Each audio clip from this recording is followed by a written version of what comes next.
अस्सलाम वालेकुम, hopefully your fine. आज मैं आप लोगों के साथ डिस्कस करूँगी वीयू की स्कॉलरशिप के अबाउट।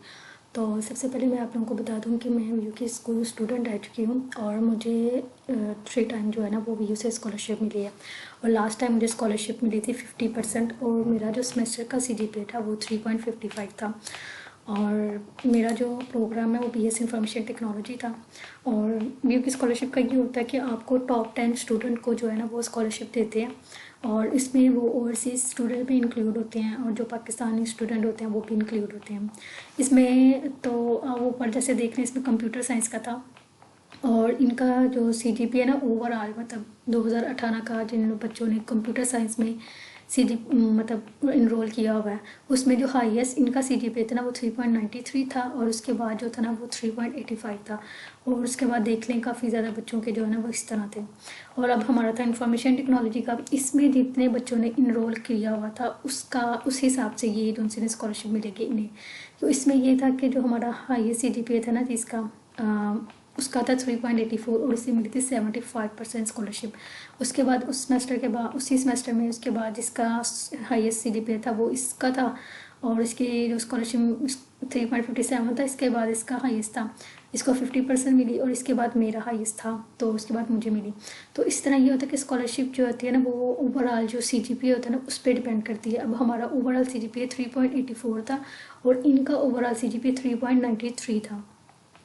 तो इसके बाद ये है कि इसमें ये देखिए इनमें इनके स्टूडेंट ने ज़्यादा CGPA लिया हुआ था, काफ़ी स्टूडेंट ने जॉनसन का अच्छा CGPA लिया हुआ था और हमारे स्टूडेंट में से जो 6 नंबर पे था ना उसका 3.39 था। तो इस वजह से उसके बाद आके जो है वो डिक्रीज़ होता होगा या होता गया होगा कुछ स्टूडेंट का, इस वजह से वो टॉप 10 स्टूडेंट में शामिल हुए। तो इस तरह हमें 6 स्टूडेंट को जो है वो स्कॉलरशिप मिली थी। और ये डिपेंड करती है आपके सिर्फ सेमेस्टर से CGPA पे डिपेंड करता है। अगर आपका एक सेमेस्टर अच्छा नहीं गुजरा, अगर आपने नहीं अच्छे तरीके से पढ़ा तो आप कोशिश करें कि आप नेक्स्ट सेमेस्टर में जो है ना वो अच्छे से तैयारी करें और इतना CGPA आप गेन कर लें कि आपका टॉप 10 स्टूडेंट में जो है वो नाम आ जाए, वो भी आपके बैच में। तो इसमें मैं आप लोगों को बता देती हूँ कि स्कॉलरशिप मिलती है जब स्टूडेंट को, तो हमें पता नहीं होता। जब मुझे फ़र्स्ट टाइम मिली थी तो मुझे ये नहीं था पता कि क्या करना है, क्या वीयू हमें पैसे देगी या क्या प्रोसीजर होगा या हमें वीयू को मेल करनी पड़ेगी कि हमें स्कॉलरशिप मिली है। तो ऐसा कुछ भी नहीं होता। तो सबसे पहले जब आप अकाउंट बुक में जाते हैं ना, ये मुझे मिली थी जब मुझे फ़र्स्ट टाइम मिली थी तो ये मेरी फ़ीस थी, तब मुझे शायद 25% मिली थी। तो तब ये जो सा था ना वो वीयू ने ये जो सा ना वो खुद पे किया था। और जब वो वीयू पे करता है तो तब आपकी ये जो है ना सिस्टम में यहाँ पे लिखा आ जाता है इंटरनल ट्रांसफ़र जब वीयू पे करता है। उसके बाद फिर इस दर भी वीयू ने मेरी पे की थी जब मुझे सेकंड स्कॉलरशिप मिली थी इंटरनल ट्रांसफ़र उसने वीयू ने की। उसके बाद जब ये लास्ट टाइम मुझे मिली है तो भी जो से ना वो वीयू ने ही पे की है। और आपको वीयू को कोई भी मैसेज करने या मेल करने की ज़रूरत नहीं, वो ऑटोमेटिकली जो है वो आपकी फ़ी को जो है ना वो डिटेक्ट कर देता है।